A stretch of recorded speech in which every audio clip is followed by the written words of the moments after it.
여러분, 안녕하세요. 옛날 이야기 들려주는 호랑할매예요. 옛날 옛날 아주 먼 옛날 호랑이 담배 피던 시절 이야기가 있어요. 오늘은 신비롭고 흥미진진한 옛 이야기들을 편안하게 들려드릴게요. 흉측한 구렁이가 멋진 신선비로 변신하는 구렁덩덩 신선비 이야기부터 미천한 신바다기가 성공하는 이야기, 그리고 꿈을 꾸고 금척을 얻어 운명을 바꾸는 머슴 이야기까지 준비했어요. 마지막으로 어떻게 해서 며느리가 장모가 되었을까요? 자, 그럼 흥미로운 이야기 속으로 함께 떠나볼까요? 구렁덩덩 신선비. 옛날 어느 마을에 자식 하나 없이 가난하게 사는 할머니가 있었어요. 할머니는 날마다 마을의 장자네 집에 가서 배를 짜고 밭을 매며 얻어먹고 지냈지요. 어느 날 할머니가 혼자 장자집에 길게 이어진 밭을 메고 있는데 밭두렁 옆 풀숲에 뭔가 이상한 게 보였어요. 풀을 헤쳐보니 티 하나 없이 눈처럼 새하얀 알이 하나 놓여 있었답니다. 아이고, 이 알 참 실하기도 하네. 할머니는 그 알을 품에 넣어 집으로 돌아와 삶아 먹었어요. 흰자는 없고 노른자만 가득한 게 달걀보다 훨씬 더 옹골지고 맛있었지요. 그런데 그 일 이후로 이상한 일이 벌어졌어요. 할머니가 임신을 하게 된 거예요. 시간이 지나 배가 점점 불러오더니 10달이 되자 아이를 낳게 되었는데 그 아이는 사람이 아니라 구렁이 모습이었답니다. 놀란 할머니는 구렁이를 윗목 뒤주 안에 넣고 삿갓으로 덮어 두었어요. 그 무렵 장자네 집에는 딸 셋이 있었는데 할머니가 아이를 낳았다는 소문을 듣고 하나씩 찾아왔어요. 먼저 큰 딸이 와서 물었어요. 할망, 아기 뭐 낳았어요? 아기 좀 보여줘요. 미역국이랑 쌀밥 해다 주면 가르쳐 줄게. 큰 딸이 정성껏 미역국과 쌀밥을 해다 드리자 할머니가 말했어요. 저기 삿갓 한번 들어보렴. 큰 딸이 뒤주로 다가가 삿갓을 들추고 안을 들여다보다가 깜짝 놀라 외쳤어요. 어머나, 아기라더니 구렁이를 낳았잖아. 그러고는 도망치듯 가버렸고 이번엔 둘째 딸이 찾아왔어요. 할망, 아기 좀 보여주세요. 미역국이랑 쌀밥 해다 주면 보여줄게. 둘째 딸이 음식을 해다 드리자 할머니는 또 말했지요. 저 삿갓을 한번 들어보렴. 둘째 딸도 삿갓을 들춰보더니 쏘스라치게 놀라 말했어요. 에구, 징그러. 할머니가 구렁이를 낳았네. 그러고 돌아갔고 이번엔 막내딸이 미역국과 쌀밥을 정성껏 차려서 왔어요. 할머니, 아기 낳으셨다면서요? 아기 좀 보여주세요. 저기 삿갓 한번 들어보렴.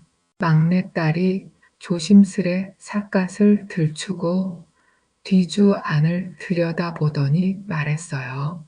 어머나, 할머니, 구렁덩덩 신선비님을 낳으셨네요. 막내딸이 집으로 돌아가자 구렁이가 어머니에게 말했어요. 어머니, 저 그 아가씨랑 결혼할 테니까 가서 말 좀 전해주세요. 아니, 무슨 소리니? 내가 그 집에서 얻어먹고 사는데 어떻게 장가를 간다고 하니? 그러자 구렁이는 반짝이는 눈으로 말했어요. 그럼 한 손엔 칼, 한 손엔 불 들고 다시 어머니 뱃속으로 들어갈 테니 제 말 들으시겠어요? 안 들으시겠어요? 하는 수 없이 할머니는 장자네 집으로 갔지만 말을 꺼내지 못하고 기둥만 붙잡고 있었어요. 장자 부인이 할머니를 보고는 종을 불러 말했어요. 얘들아, 저 할머니 된장 떨어졌나 보다. 상 한 사발 터 드려라. 상을 들고 돌아오자 구렁이가 물었어요. 어머니 말했어요? 안 했어요? 차마 말을 못했단다. 그럼 다시 칼 들고 불 들고 뱃속으로 들어가야겠네요. 결국 할머니는 다시 장자네 집으로 갔고 또 말하지 못하자 이번엔 김칫거리까지 얻어오게 되었어요. 세 번째로 찾아간 할머니는 마음을 단단히 먹고 결국 장자 부부에게 말했지요. 제가 자식을 낳았는데 그만 구렁이를 낳게 되었어요. 그런데 그 아이가 따님과 결혼하겠다고 고집을 부려서 어쩌면 좋을까요?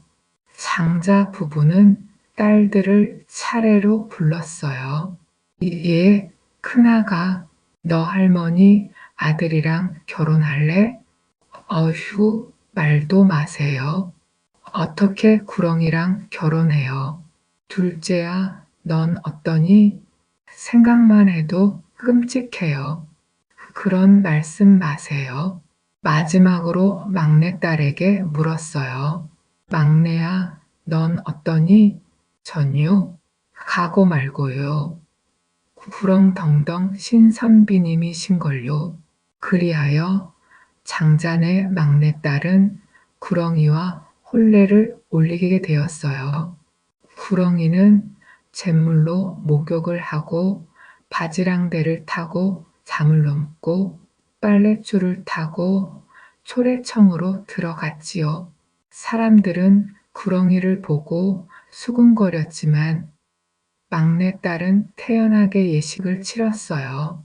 그날 밤 삼경 무렵 신방 안에 구름과 안개가 자욱해지더니 향기로운 냄새와 함께 안개가 거쳤을 땐 구렁이는 사라지고 대신 멋진 선비가 앉아 있었어요.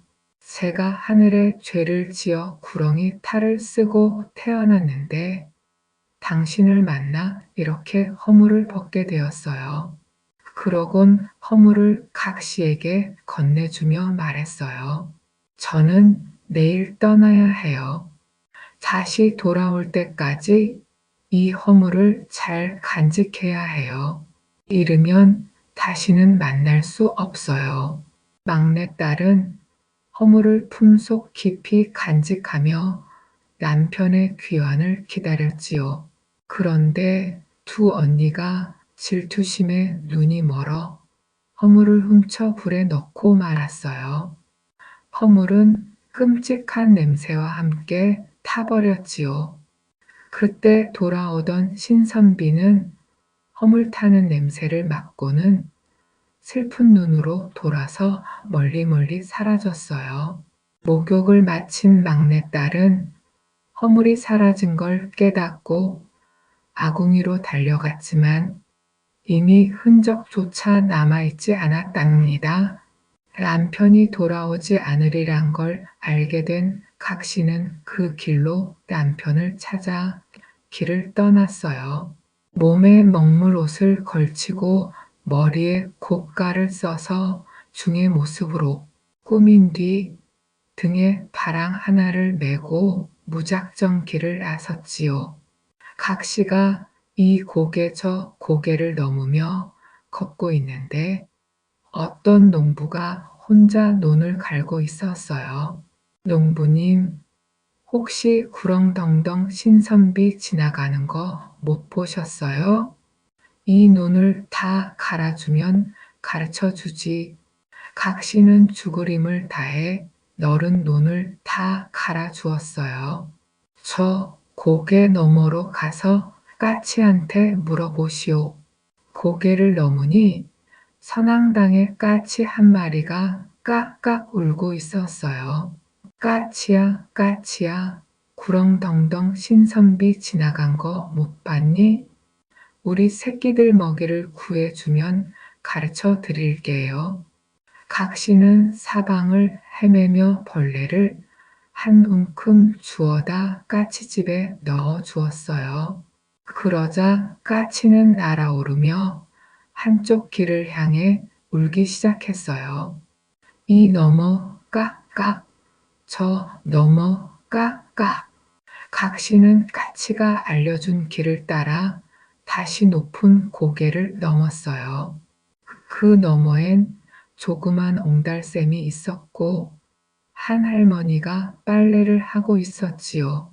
할머니, 구렁텅텅 신선비 지나간 거 못 보셨어요? 이 검은 빨래를 희게, 흰 빨래를 검게 빨아주면 가르쳐 주지.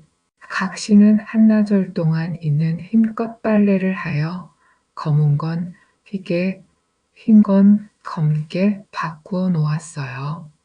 그러자 할머니가 옹달샘에 은으로 된 복주머니 같은 방석을 띄우며 말했어요. 여기 올라서면 된다지. 각시는 눈을 꼭 감고 복주께 위에 올라섰어요. 그 순간 몸이 쑥 빠져드는 듯 하더니 발이 땅에 닿는 느낌이 들었어요. 눈을 떠보니 어느새 별 3개에 와 있었지요. 각시는 다시 길을 걸었어요. 얼마나 갔을까? 한눈에서 어떤 계집아이가 노래를 부르며 새를 쫓고 있었어요. 후여, 후여, 윗역새는 위로 가고, 아랫역새는 아래로 가고, 못 타 먹고 못 간 새는 저 건너 구렁텅텅 신선비 내일 모레 장가 갈 테니 앞마당엔 맷떡 치고 뒷마당엔 찰떡 치고 거기 가서 얻어먹어라 이놈의 새야. 각시는 노랫소리를 듣고 다가가 말했어요. 아가씨, 그 노래 한 번만 다시 불러줄래요? 난 한 번만 하지 2번은 안 해요. 은가락지 줄게. 우리 집엔 은가락지 많아요. 가죽신 벗어줄게. 우리 집 마루 밑에도 가죽신 많아요. 제발 딱 한 번만 불러줘요. 그러자 아이는 꼭 한 번만이라며 논을 보며 다시 노래했어요.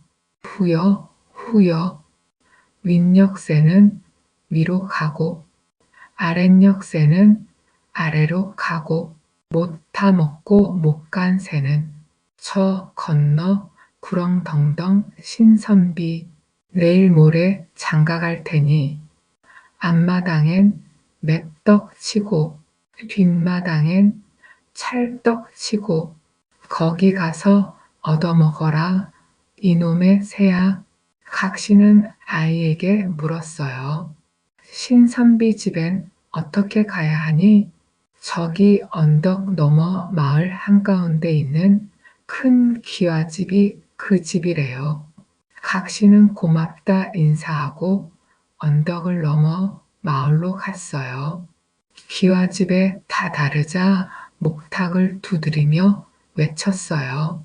나무아미타불 관세음보살, 나무아미타불 관세음보살. 연부를 외며 시주를 청했지요. 그 집 하인이 나와 바랑에 쌀 한 뒷박을 퍼 주었어요. 그런데 바랑빛이 터져 있어서 쌀이 바닥에 우르르 쏟아졌어요. 하인이 쓸어 담으려 하자 각시가 손사래를 쳤어요. 이건 부처님께 바칠 귀한 쌀이에요. 제가 직접 주울게요. 대나무 젓가락 한 벌만 주세요. 하인이 젓가락을 건네주자 각시는 젓가락으로 쌀 한 톨 한 톨 정성껏 주었어요. 그러다 보니 시간이 훌쩍 지나고 날이 저물고 말았지요. 이 집에서 하루만 재워주세요. 이 집엔 손님 재울 방이 없어요.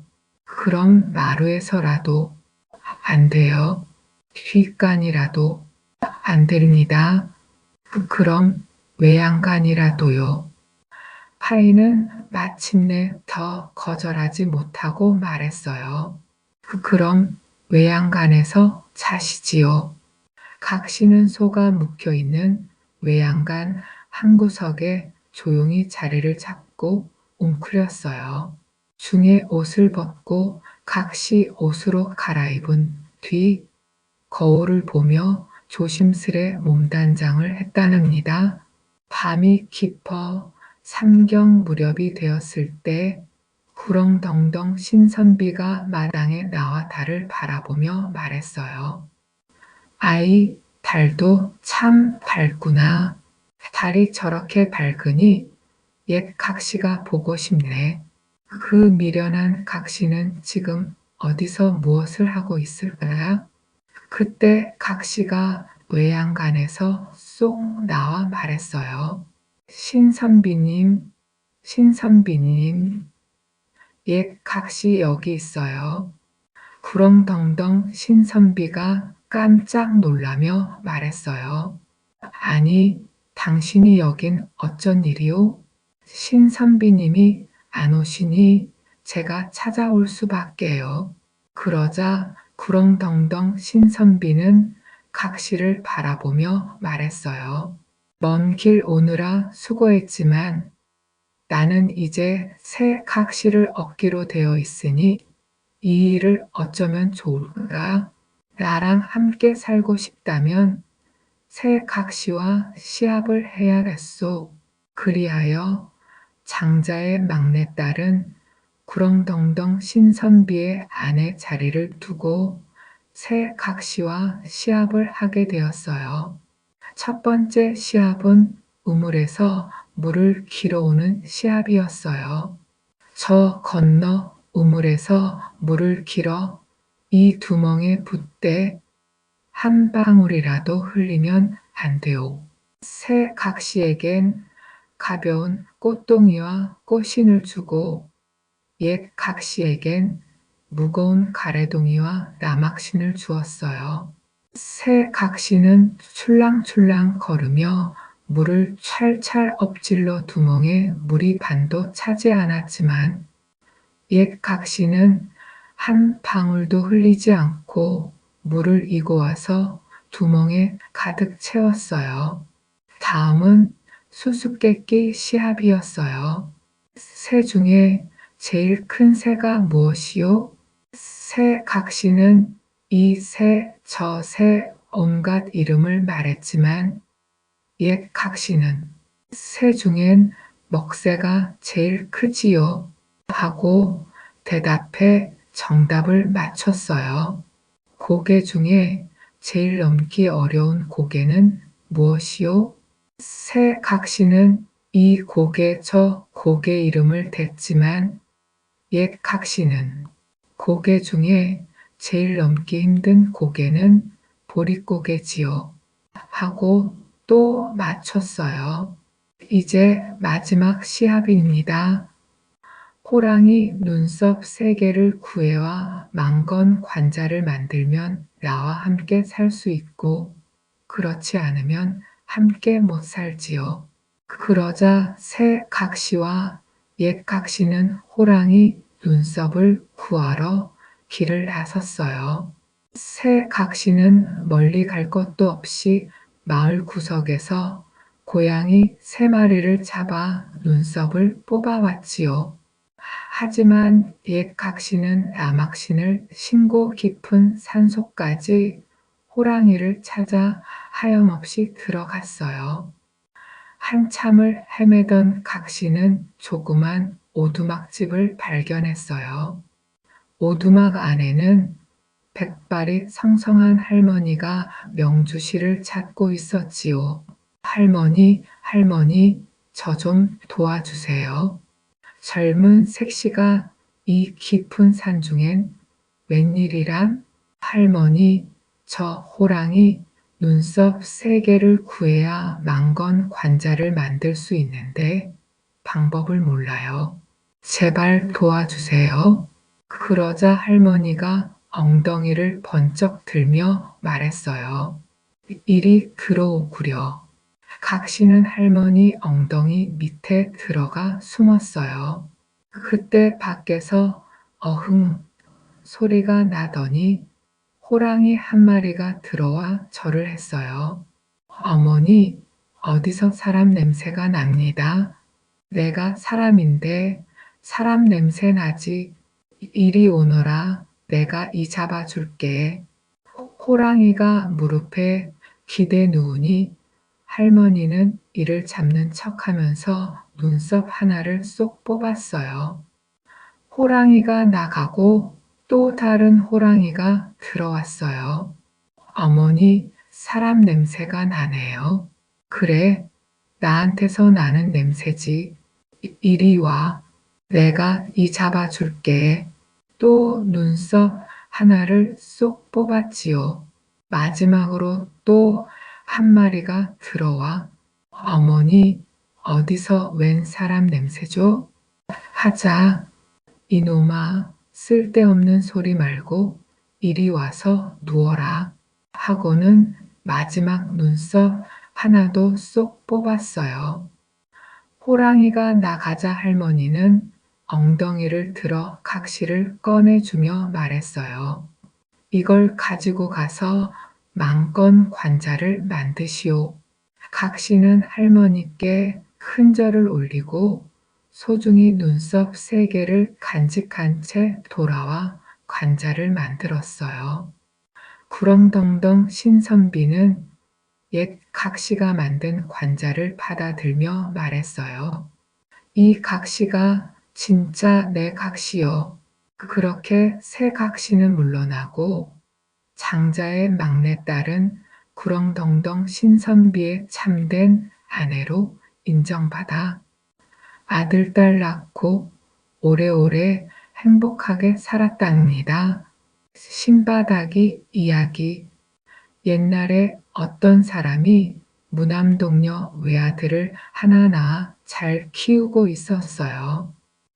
아이가 5, 6살쯤 되어 놀고 있는데 어떤 스님이 지나가다가 아이를 보더니 이렇게 말했어요.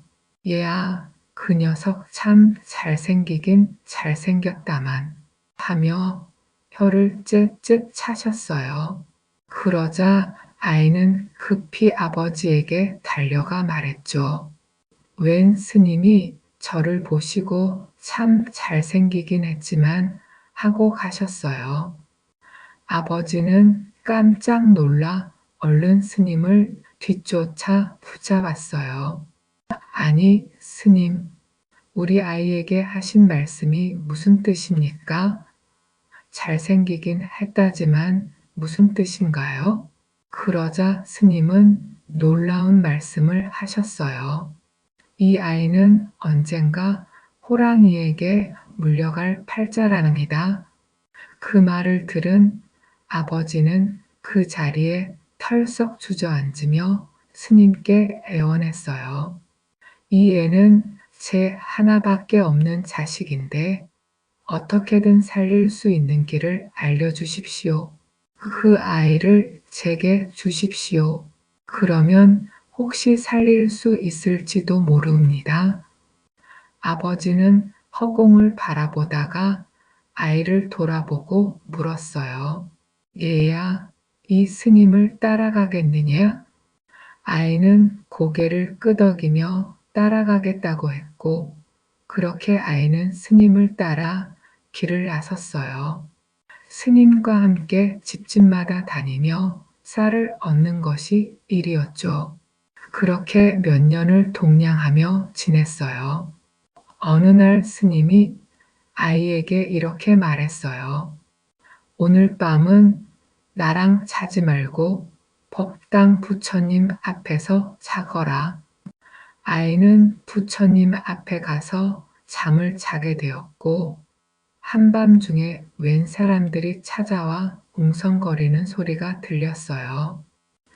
에이, 오늘 먹을 고기를 놓쳤다.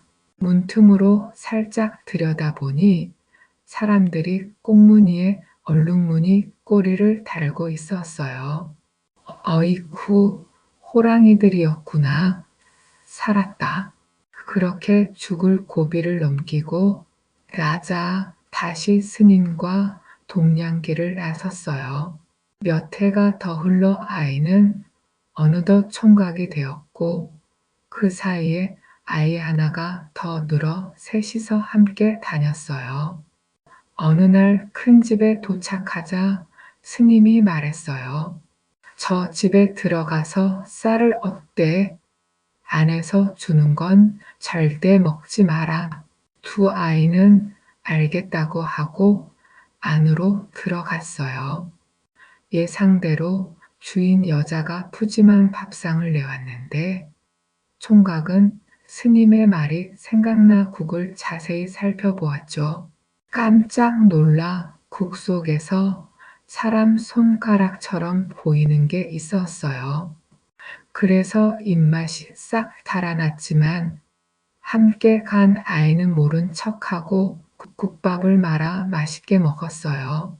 식사가 끝난 후 주인 여자가 말했어요. 우리 집엔 예쁜 딸이 셋 있는데 사윗감을 구하고 있어요. 같이 살지 않겠소? 아니요. 우린 스님을 따라가야 해요. 야, 가자. 총각은 함께 온 아이를 끌었지만 아이는 고개를 저으며 말했어요. 난 여기서 살래. 너 혼자 가. 결국 아이는 따라오지 않았고 총각은 홀로 스님께 돌아갔어요. 그 아이는 국밥을 먹더니 사위 노릇을 하겠다고 안 나옵니다. 그럴 줄 알았다. 어쩔 수 없지. 가자꾸나. 그러고는 한참을 가다 스님이 발걸음을 멈추며 말했어요. 이런, 내가 그 집에 염주를 두고 왔구나. 얼른 가서 찾아오너라. 총각은 다시 그 집으로 되돌아갔지만 그 집은 온데간데 없고 큰 바위굴만 있었어요. 굴 안을 살짝 들여다보니 무서운 광경이 펼쳐져 있었죠. 커다란 호랑이 한 마리가 새끼 쌔과 함께 피를 뚝뚝 흘리며 아이를 뜯어먹고 있었어요. 겁에 질린 총각은 도망쳐 스님께 돌아갔고 스님이 물었어요. 그 아이는 어찌 되었느냐? 말도 마세요. 벌써 호랑이 밥이 되었어요. 그럴 줄 알았다. 그게 그 아이의 팔자였다. 너 대신 간 셈이지. 그 말을 듣고 총각은 등골이 오싹했어요. 그때 스님이 말했어요. 이제 너는 내 운명을 어느 정도 벗어났으니 내 길을 가거라. 이젠 헤어질 때가 되었구나. 아닙니다. 저는 스님을 평생 따르겠습니다.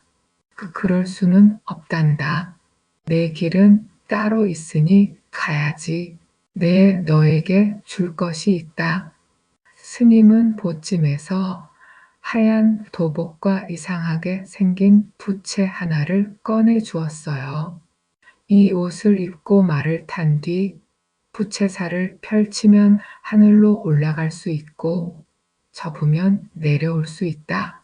공중에서 부채로 방향을 가리키면 원하는 곳으로 갈 수 있지. 자, 이젠 나는 간다. 그 말을 남기고 스님은 호련히 사라졌어요. 스님, 스님. 총각은 놀라 부르며 찾아봤지만 스님의 자취는 어디에도 없었어요. 항상 스님과 함께 다녀 혼자 길을 나서려니 막막했어요. 5살에 떠난 집을 찾으려 해도 어디로 가야 할지 알 수가 없었죠. 이쪽이려나 싶어 방향을 잡고 굶기도 하고 얻어먹기도 하며 길을 갔어요. 며칠을 걷다 보니 지치고 배가 고파 더는 가기 어려웠어요. 그때 마침 어떤 부잣집에 동냥을 갔는데 주인이 혀를 차며 말했어요. 생긴 걸 보니 그냥 빌어먹을 사람이 아닌데 웬일인가? 우리 집에서 머슴살이를 하면 어떻겠나? 총각은 당장 배고픔을 면할 수 있다는 생각에 얼른 그 제안을 받아들였어요. 그 집에는 아직 혼이 나지 않은 딸이 셋 있었어요. 새 머슴이 들어오자 첫째와 둘째 딸은 놀림감이 생겼다고 좋아했어요. 하하, 거지가 머슴 됐네. 출세했군. 이거나 좀 빨아보지 그래? 그러면서 고무신을 벗어 아이 머리를 툭 치며 장난쳤어요. 아이 손에 신을 쥐어주면 두 처녀는 깔깔 웃으며 이렇게 놀렸어요. 하하하, 이 신바다가 자꾸 그렇게 놀리다 보니 결국 아이의 별명이 신바닥이가 되고 말았답니다. 그런데 셋째 딸은 달랐어요. 신바닥이가 안쓰러워서 밥도 챙겨주고 얼굴도 씻겨주고 머리도 빗겨주었지요. 겉모습은 누가 봐도 거지였지만 얼굴을 깨끗이 씻고 머리를 곱게 빗고 나면 세상에 둘도 없는 미남이었어요. 얼마나 잘생겼는지 셋째 딸은 머리를 빗겨주다가도 언니들 눈에 띌까봐 일부러 헝클어뜨리곤 했다랍니다. 그러던 어느 날 이웃마을 친척집에서 큰 잔치가 열린다는 소식에 온 집안 식구들이 모두 잔치에 가게 되었어요.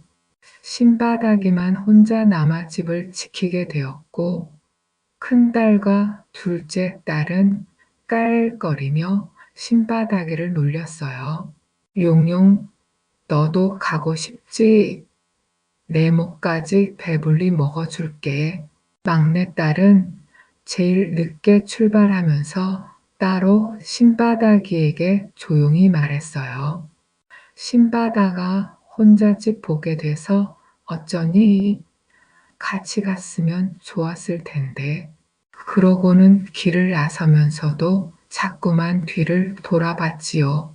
식구들이 모두 떠난 뒤 신바닥에는 조용히 무언가를 곰곰이 생각하다가 문득 떠올렸어요. 그래, 대사님이 주신 걸 한번 써보자. 신바닥에는 얼굴을 말끔히 씻고 머리를 정갈이 빗은 뒤 짐 속에서 하얀 두루마기를 꺼내 입고 마구간에 흰말을 끌어냈어요. 등에 올라탄 그는 품에서 부채를 꺼내 1살, 2살 펼치기 시작했어요. 그러자 말 탄 채로 몸이 공중으로 쑥쑥 떠오르기 시작했고 부채를 모두 펼치니 까마득히 높이 올라 마을이 점처럼 보였지요. 신바닥에는 부채로 이웃 마을 잔치집 쪽을 가리켰어요. 잔치집 머리 위에 도착한 신바닥에는 부채살을 하나씩 접었어요. 그러자 말은 아래로 조용히 내려오기 시작했어요. 잔칫집에 모여있던 사람들이 그 모습을 보고 깜짝 놀라 외쳤어요. 어머나, 하늘에서 선관님이 내려오신다. 우와, 저게 뭐야? 신바다기가 유유히 내려서자 사람들이 앞다퉈 절을 하며 음식을 바쳤고 그는 아주 태연하게 그것을 받아 먹었어요. 누구도 그가 하늘에서 내려온 선관이 아니라 의심하지 않았지요. 하지만 단 한 사람만은 달랐어요. 주인집 막내딸은 그 모습을 보고 뭔가 이상한 낌새를 챘어요. 몰래 손가락을 깨물어 피를 낸 뒤 선관 옆을 지나가는 척하면서 그의 목덜미에 점을 찍어 주었지요. 신바닥이는 다시 하늘로 날아올라 집으로 먼저 돌아와 기다리고 있었어요. 그러자 잔칫집에서 돌아온 식구들이 한바탕 수다를 떨기 시작했어요. 신바다가 오늘 우리 선관님을 봤단다. 그래, 얼마나 멋졌는지 내가 봤으면 기절했을걸. 그런데 셋째 딸은 내내 싱글싱글 웃기만 하더니 밤이 되자 조용히 행랑채로 신바닥이를 찾아왔어요. 당신이 그 선관님 맞지요? 아니에요. 무슨 그런 말씀을. 그럼 어디 한번 보자고요. 셋째 딸이 뒤로 돌아 신바닥이의 목덜미를 살피더니 자신이 찍어둔 붉은 점을 확인했어요. 이렇게 증거가 있는데도 잡아대시겠어요? 그러며 해맑게 웃자 신바닥이도 쑥스러운 듯 웃었지요. 그러면서 두 사람은 이구동성으로 말했어요. 우리 둘이 평생 함께 살아요. 그 모습을 몰래 엿보던 큰딸과 둘째 딸은 깜짝 놀라 소리를 질렀어요. 아버지, 어머니, 큰일 났어요. 막내년이 신바닥이랑 눈이 맞았대요. 우리 집 망하게 생겼어요. 놀란 부모는 두 딸을 따라가 행랑채를 엿보았고 아니나 다를까 막내딸과 신바닥이가 손을 꼭 잡고 웃고 있었어요. 아이고, 이게 무슨 일이람. 우리 집이 망하게 생겼네. 그러자 큰 딸이 말했어요. 그냥 싹 불질러 버리면 되죠. 뭐, 그래, 그 수밖에 없겠구나. 그들은 밖에서 문을 걸어 잠그고 행랑채에 불을 질렀어요. 신바닥이와 막내딸은 안에서 꼼짝없이 갇혀 타 죽을 판이었지요. 그때 신바닥이가 가방 한쪽에 있던 호미를 집어들어 방바닥을 파고 구들장을 걷어냈어요. 막내딸의 손을 잡고 방고래를 지나 아궁이로 빠져나온 둘은 도포 두루마기를 입고 말에 올라탔지요. 막내딸을 앞에 앉히고 부채살을 펼치자 말은 하늘로 솟구쳤어요. 상인 장모님, 저 가납니다. 나중에 다시 올게요. 집안 식구들은 하늘로 떠오르는 모습을 보고 눈이 휘둥그레졌어요. 어머나, 저게 누구야? 하늘나라 선관 아니야? 신바닥이야. 신바닥이가 선관이었어. 뒤늦게 사실을 알아차린 두 딸은 발을 동동 구르며 눈물을 뚝뚝 흘렸어요. 아이고, 저 멋진 선관님을 놓치다니. 분해, 너무 분해.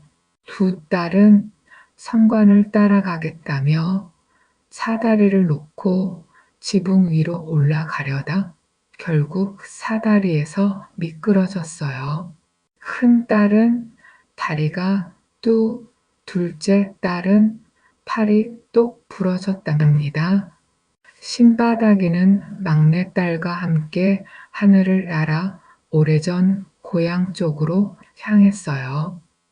한참을 가다 보니 낯익은 마을이 보여내려서 보니 바로 자신의 고향이었어요. 옛집을 찾아가니 그곳에는 늙고 초췌해진 아버지 어머니가 문 앞에서 한숨을 쉬고 있었어요. 에이구, 누구는 장가 들어서 부부가 다정히 찾아오는데 우리 아들은 죽었는지 살았는지 소식도 없고 그때 신바닥이가 말에서 내려 절을 하며 말했어요. 아버지, 어머니, 저 왔어요. 두 노인은 눈이 휘둥그레졌지요. 아니, 누구시길래 우리한테 아버지 어머니라 하오? 접니다. 옛날에 스님 따라갔던 아들이에요. 그러자 아버지 어머니는 울면서 달려와 아들을 꼭 안았어요. 아이고, 정말 왔구나. 죽은 줄만 알았더니. 그리하여 신바닥이와 막내딸은 아버지 어머니를 정성껏 모시며 오래오래 행복하게 살았답니다. 머슴의 꿈과 신비한 금처. 옛날 어느 마을에 부모를 잃고 남의 집에서 머슴살이를 하는 떡거머리 총각이 있었어요. 제대로 배우진 못했지만 속으론 포부가 크고 배짱도 좋아서 하는 짓에 거리낌이 없었지요. 5, 6월 모내기철 다들 바빠서 정신없을 때에도 이 총각은 대낮에 늘어지게 낮잠을 자기 일수였어요. 그날도 마찬가지였어요. 삼복더위에 정자나무 아래서 코까지 드르렁 골며 낮잠을 자고 있었지요. 그러다 누가 차기라도 한 듯 벌떡 일어나더니 주위에서 혀 차는 소리에도 아랑곳 없이 실실 웃기 시작했어요. 아니, 하라는 일은 안 하고 잠만 퍼질러 자더니 뭐가 그렇게 좋아서 웃는 거냐? 하하하. 어르신, 제가 너무 좋은 꿈을 꿨어요. 다들 바빠 죽겠는데 한가롭게 꿈 타령이라니 기가 막힐 노릇이었지요. 도대체 어떤 꿈이길래 그러느냐?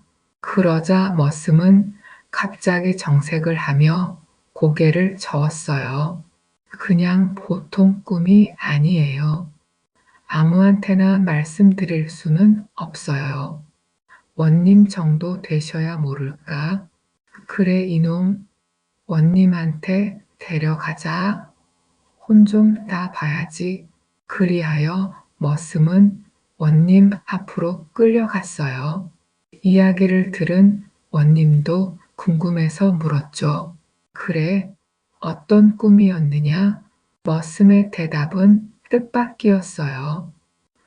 아이, 여기 오면 어떨진 몰라도 말씀드린다고는 안 했잖습니까? 감사님이라면 몰라도 원님한텐 못 드리겠네요. 원님도 기가 막혔지만 그래 어찌 되나 보자며 머슴을 감사 앞으로 데려갔어요. 그런데 감사 앞에서도 머슴은 여전히 배짱 좋게 굴었어요. 아무래도 감사님한텐 안 되겠네요. 나라님이라면 또 몰라도 결국 머슴은 임금 앞에까지 나아가게 되었어요. 그런데 거기서도 여전히 배짱이었어요. 아이, 안 되겠습니다. 중국 천자님이 물으시면 그때 가서 한번 생각은 해보겠어요. 그러자 임금은 그만 화가 나고 말았어요. 여기가 어디라고 감히 버릇없이 배짱이냐? 이놈을 당장 하옥하라. 그리하여 머슴은 옥에 갇히게 되었어요. 그러나 옥에 갇히고서도 그는 끝내 꿈 이야기를 하지 않았어요. 내 꿈은 그렇게 쉽게 말할 꿈이 아니야.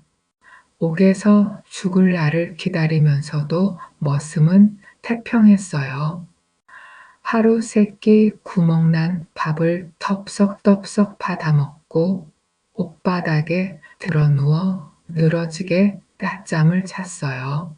잠에서 깨면 드나드는 쥐들을 구경하며 노는 게 낙이었죠. 그 감옥에는 쥐가 꽤 많았고 어미 쥐를 따라 새끼 쥐들도 여럿 있었어요. 그중 한 마리가 천방지축 뛰어다녀가 기둥에 머리를 쿵 박고는 그만 죽고 말았어요. 손으로 만져보아도 꿈쩍도 않는 걸 보니 분명 숨이 끊어진 듯 했죠. 어허, 이거 나도 저 꼴 나는 건 아닌가 몰라. 그때였어요. 죽은 새끼를 본 어미 쥐가 밖으로 나가더니 뭔가를 물고 왔어요. 그리고는 죽은 새끼 몸을 재기 시작했지요. 가만히 보니 반짝이는 노란 자였는데 분명 금으로 만든 자, 금척이었어요. 금으로 된 자를 어디서 구했담? 그런데 지금 뭐 하는 거지? 쥐도 관이라도 짜나? 바로 그때 놀라운 일이 벌어졌어요. 죽었던 쥐가 벌떡 일어나더니 아무 일도 없던 듯 발발거리며 뛰어다녔지요. 그 모습을 본 머슴은 눈을 둥그렇게 뜨고 있다가 퍼뜩 정신이 들었어요. 내가 지금 이럴 때가 아니지. 머슴은 얼른 몸을 일으켜 어미 쥐가 물고 있던 금척을 낚아채 품에 넣었어요. 그리고는 쥐들을 내쫓으며 혼잣말로 말했죠. 역시 그 꿈이 그냥 꿈이 아니었어. 하하. 그 다음 날이었어요. 궁궐 분위기가 어수선하더니 시간이 지나도 밥이 나오지 않았어요. 아니, 무슨 일 있나요? 왜 밥도 안 주나요? 그러자 간수가 화를 내며 말했어요. 이놈아, 지금 내 밥이 문제냐? 어젯밤에 하나뿐인 공주님이 돌아가셨다. 이놈아. 머슴은 잠시 놀라는 듯 하더니 곧 당차게 말했어요. 일단 밥부터 주세요. 공주님은 제가 살려낼 테니 아무 걱정 마시오. 그 말을 들은 옥사장이 달려왔어요. 내가 공주님을 살리겠다고 했느냐? 무슨 재주로? 미쳐야 본전 아니겠습니까? 나라님께 말씀 좀 전해주세요. 그리하여 머슴은 다시 임금 앞에 불려가게 되었어요. 임금은 머슴의 손을 붙잡으며 딸을 꼭 살려달라고 간곡히 부탁했어요. 걱정 마십시오. 저를 공주님 계신 방에 혼자 들여보내주시고 술 한 사발만 준비해 주십시오. 임금은 머슴의 말이 선뜻 믿기진 않았지만 시푸락이라도 잡는 심정으로 머슴을 공주가 누워있는 방으로 들여보냈어요. 그러자 머슴은 품속에서 금척을 꺼내어 공주의 몸을 발끝부터 재기 시작했어요. 금척이 움직이는 대로 몸에 서서히 온기가 돌더니 가슴을 지날 땐 심장이 다시 뛰기 시작했어요. 얼굴까지 다 재고 나자 혈색이 돌며 숨통이 트였고 공주는 까만 샛별 같은 눈을 번쩍 뜨고 자리에서 일어났어요. 아이, 오래 누웠더니 목이 마르네요. 물 좀 없나요? 기다렸다는 듯 머슴이 꿀물을 내밀자 공주는 맛있게 들이켰어요. 아, 꿀맛이야.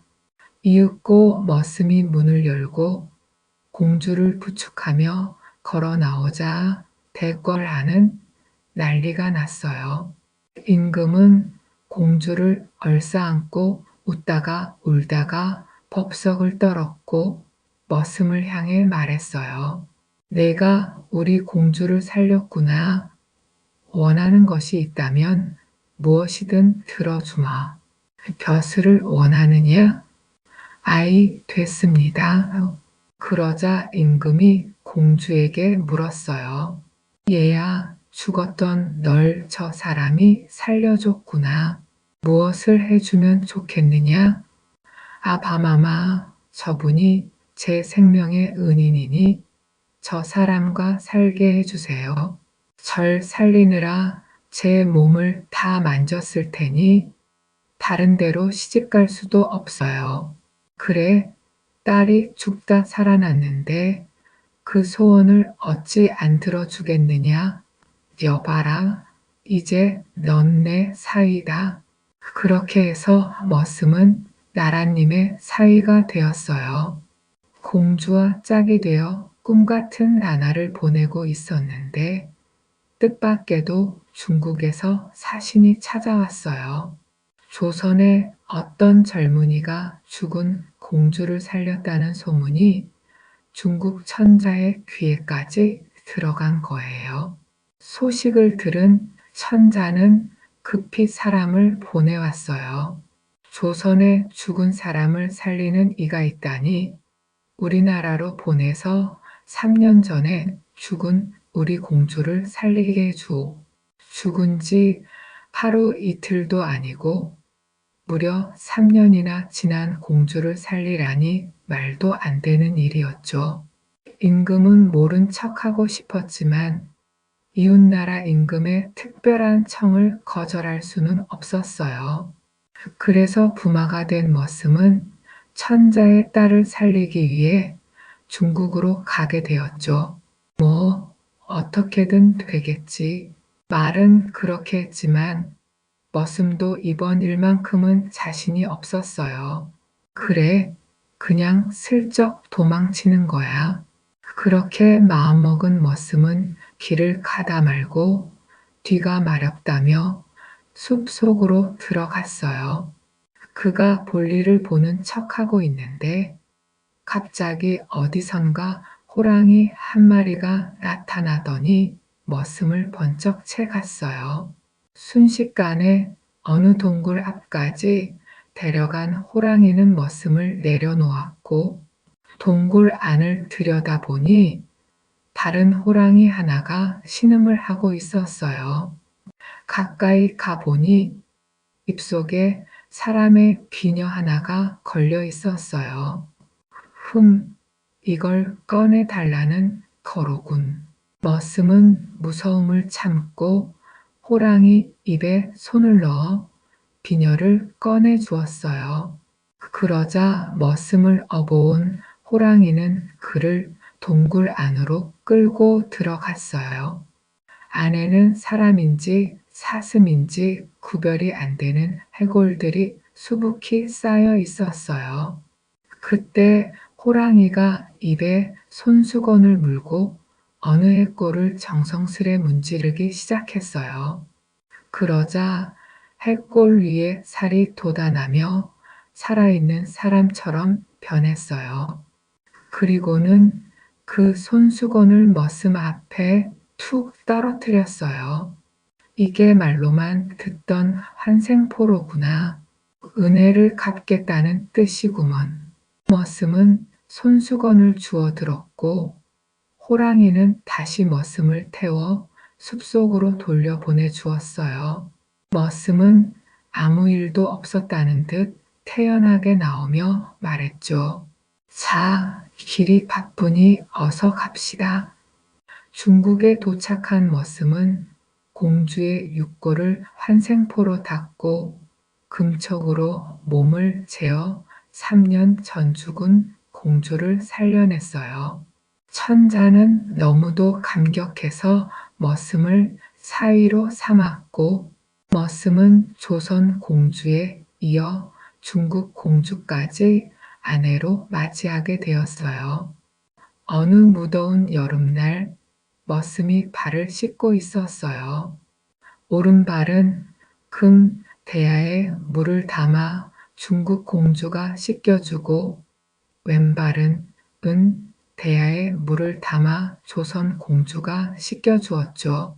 머슴은 그 모습을 내려다보며 싱글싱글 웃었어요. 과연 대단한 꿈이었어. 그러자 두 공주가 입을 모아 물었어요. 도대체 어떤 꿈이었길래요? 이제는 좀 말해주세요. 머슴은 뿌듯한 얼굴로 말했어요. 하하, 말씀드리죠. 어떤 꿈이었냐 하면 구름을 뚫고 하늘로 솟아올라 오른손에는 해를 왼손에는 달을 쥔 꿈이었습니다. 이게 대몽이 아니고 무엇이겠습니까? 그러면서 껄껄 웃었어요. 며느리가 장모된 이야기. 옛날 한양에 꽤 부유하게 사는 양반이 있었어요. 그는 외아들 하나를 금지옥녀부로 키웠지요. 자식이 귀하던 시절이라 아들이 15이 되자 사방으로 수소문한 끝에 어여쁜 색시를 구해 짝지어 주었어요. 며느리가 집에 들어오고 아들과 화목하게 지내자 집안의 근심 걱정이 다 사라졌어요. 그러던 어느 날 양반의 아내가 갑자기 병이 나더니 시름시름 앓다 세상을 떠나고 말았어요. 양반은 크게 상심했지만 아들과 며느리의 지극한 효도를 위안 삼아 하루하루를 버텼어요. 그런데 이번엔 아들마저 병에 걸려 약 한 번 제대로 써보지 못하고 세상을 떠났어요. 그때까지 자식도 하나 없었지요. 아들이 그렇게 허망하게 죽고 나자 양반은 인생에 대한 미련을 모두 놓아버렸어요.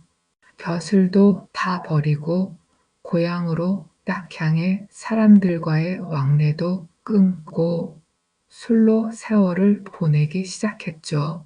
며느리의 처지는 더 안타까웠어요. 신혼 재미도 못 누려본 채 청산과부가 되어 시아버지를 모시고 산다는 건 젊은 여인으로선 큰 고통이었지요. 게다가 시아버지마저 세상을 떠나면 이제는 세상에 혼자 남게 될 처지였어요. 시아버지는 그런 며느리를 볼 때마다 마음이 짠해져서 쩝하고 혀를 차곤 했어요. 젊은 나이에 참 기구도 하구나. 어느 날 양반은 며느리를 불러 말했어요. 내가 몇 월 며칠에 귀한 벗을 초대했으니 좋은 술과 음식을 준비하도록 하여라. 날짜가 다가오자 며느리는 정성을 다해 술과 음식을 장만했어요. 하지만 약속한 날이 되어도 손님은커녕 그림자조차 보이지 않았지요. 이제나 저제나 기다리다가 날은 저물고 밤이 되었습니다. 아가, 준비해둔 음식이나 내오너라. 우리끼리 먹자꾸나. 며느리가 주안상을 차려 들여가자 그는 며느리에게 술을 따르라 했어요. 전엔 한 번도 없던 일이기에 며느리는 놀라면서도 거역하지 못하고 따랐지요.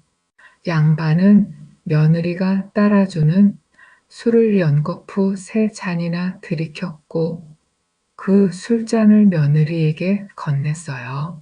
자, 너도 한 잔 하여라. 아버님, 저는 술을 못합니다. 아니라 이건 특별히 주는 술이니 마셔야 한다.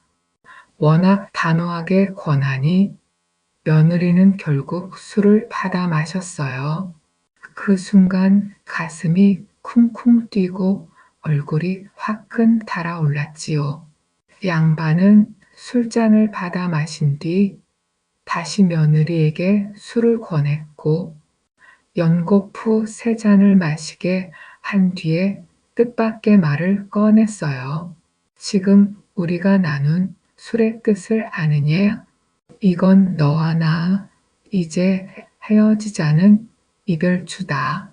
아버님, 그게 무슨 말씀이세요? 나는 이미 늙었지만 젊은 너를 이렇게 살게 할 순 없구나. 집을 떠나 새로운 삶을 살아라. 그 말을 들은 며느리는 깜짝 놀라 울음을 터뜨렸어요. 아버님, 제발 그런 말씀 마세요. 저는 아버님을 평생 모시며 살겠습니다. 말씀을 거두어 주세요. 하지만 양반은 단호했어요. 이미 마음을 굳혔으니 더는 말 말거라. 이 길로 떠나 50리 밖에서 처음 만나는 사내와 함께 살아라. 그게 너의 길이다. 며느리는 울며 불며 가지 않겠다고 했지만 시아버지는 뜻을 굽히지 않았어요. 말을 듣지 않으면 자기가 사라져 돌아오지 않겠다고 호통까지 쳤지요.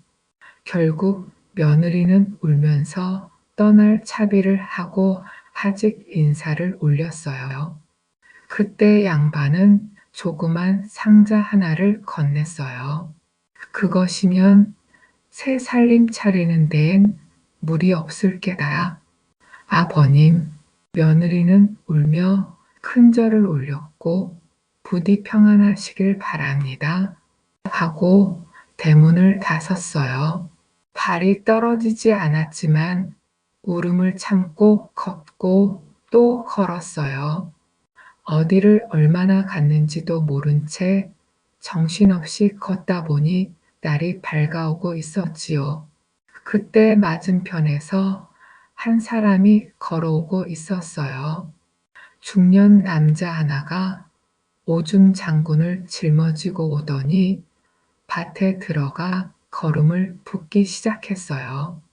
여인은 말없이 그 남자를 물끄러미 바라보았어요. 남자는 아는 체도 하지 않고 묵묵히 자기 일만 했지요. 걸음을 다 준 남자는 돌아가기 시작했고 여인은 말없이 그 뒤를 따라갔어요. 그리고 그 남자를 따라 한 오두막으로 들어섰어요. 그 집에는 관연한 처녀가 밥을 짓고 있었지요. 저분이 부친이신가요? 그렇습니다만 새벽부터 웬일이세요? 말 못할 사정이 있어요. 여인은 마치 오래전부터 그 집에 살았던 것처럼 익숙하게 움직이며 처녀와 함께 밥을 차리기 시작했어요. 처녀가 권하자 사양하지 않고 부녀와 함께 밥을 먹었지요. 밥을 먹은 후에는 상을 치우고 청소를 하고 물을 길어오고 빨래까지 했어요. 뜻밖의 모습에 처녀는 눈을 동그랗게 뜨고 여인을 바라볼 뿐이었죠. 그날 저녁 사내가 돌아오더니 여인을 보고 퉁명스럽게 말했어요. 여긴 당신이 머물 곳이 아닙니다. 돌아가세요. 그러자 여인이 기다렸다는 듯이 말을 받았어요. 당신과 할 얘기가 있습니다. 제 말을 들어보세요. 그러면서 여자는 사내에게 자신의 기구한 사연을 차근차근 풀어놓기 시작했어요. 저는 시아버지의 뜻을 어길 수 없는 사람이에요. 부디 저를 아내로 받아주세요. 그러자 사내는 곤란한 표정을 지으며 말했어요. 나도 한때는 글 읽는 선비였지만 집안이 몰락하여 이렇게 공궁하게 되었소. 나이도 이미 40이 넘었고 당신 또래 되는 딸을 하나 데리고 살고 있어요. 나는 당신을 거둘 형편이 못 됩니다. 나이 40이면 아직 한창이죠. 집은 옮기면 되고 따님은 좋은 혼처를 정해 시집 보내면 그만이에요. 그렇게 되어도 저를 마다하시겠어요? 글쎄, 그건. 그러자 여자는 시아버지가 챙겨준 폐물을 장에 내다 팔아 돈을 마련했어요. 그리고 방이 3칸이나 되는 새 집을 사서 사내와 딸을 그 집에 들게 했지요. 이제 남은 문제는 처녀의 혼사였어요. 아가씨는 왜 아직 시집을 안 가셨어요? 저 같은 가난뱅이를 누가 데려가겠어요? 설령 그런 사람이 있다 해도 홀로 계신 아버지를 두고 혼자 시집가긴 어렵죠. 이제 제가 이 집에 들어왔잖아요. 아가씨가 시집을 가면 제가 아버님과 짝이 되어 살게 되죠. 그러니 좋은 혼처가 생기면 시집 가는 게 좋지 않을까요? 아버지 뜻이 어떠실지. 그러자 사내가 말했어요. 나는 내가 관연토록 시집 못 간 것이 한이었지. 그걸 내가 어찌 반기지 않겠느냐. 내 혼사라면 발벗고 나설 일이지. 그 말을 듣고 여자가 나섰어요. 그럼 제가 중매를 서지요. 알고 있는 아주 좋은 혼처가 있어요. 누구냐 하면 바로 제 시아버지이십니다. 나이는 50 가까이 되셨지만 건강하신 데다가 재산도 있고 명망도 있으시지요. 무엇보다 마음이 곱고 따뜻하신 분이에요. 분명 아가씨를 행복하게 해주실 거예요. 그 말을 듣고 아버지와 딸은 말없이 얼굴을 마주 보았고 딸은 아버지를 생각하고 아버지는 딸을 생각하며 서로 고개를 끄덕였어요. 여자는 그 길로 부녀를 데리고 시아버지 집으로 갔어요. 며느리가 돌아온 것을 본 시아버지는 놀라면서도 눈시울을 붉혔어요. 며느리가 떠난 뒤 얼마나 쓸쓸하게 지냈는지 모를 일이었지요. 아버님, 저는 아버님 덕에 새로운 짝을 만났습니다. 이제 아버님도 재혼하셔서 새로운 삶을 시작하세요. 그게 무슨 말이냐? 누가 이렇게 늙고 외로운 사람한테 시집을 오겠느냐? 아버님, 걱정 마세요. 제가 시어머니 되실 분을 모셔왔습니다. 거절하시면 저도 새로 만난 짝과 인연을 끊겠습니다. 그렇게 하여 여자는 사내와 딸을 시아버지 앞에 데려왔고 아니나 다를까 젊은 처녀는 기꺼이 양반과의 혼인을 받아들였어요. 사내 또한 양반의 인품에 감동하여 딸을 맡길 마음이 생겼지요. 그리하여 여자는 사내와 혼인하고 시아버지는 그 사내의 딸과 혼인하게 되었어요. 양반은 재산을 나누어 사내의 집에 내주었고 두 집은 함께 풍족하게 살게 되었답니다. 그 뒤로 시아버지 댁에는 아들 하나, 딸 하나가 태어났고 며느리 댁에는 아들 하나, 딸 둘이 태어나 모두 훌륭히 자랐다고 해요. 예전에는 시아버지와 며느리였던 사이가 이제는 사위와 장모 사이가 되었으니 서로를 어떻게 대했을까요? 양반의 집에 있을 땐 시아버지와 며느리로, 사내의 집에 있을 땐 장모와 사이로 지내며 사이좋게 예의 바르게 지냈다고 합니다. 자, 오늘 제가 들려드릴 이야기는 여기서 마무리될 것 같습니다. 구렁텅텅 신선비나 신바닥이 이야기처럼 겉모습만 보고 판단하면 안 된다는 교훈 잊지 마세요. 머슴이 금척을 얻어 꿈을 이루는 이야기는 희망을 잃지 말라는 메시지를 담고 있죠. 며느리가 장모가 되는 이야기는 가족 간의 관계에 대해 다시 생각하게 합니다. 오늘 이야기가 여러분에게 작은 편안함을 주었기를 바랍니다. 그럼 다음 시간에 또 다른 흥미로운 이야기로 만나요.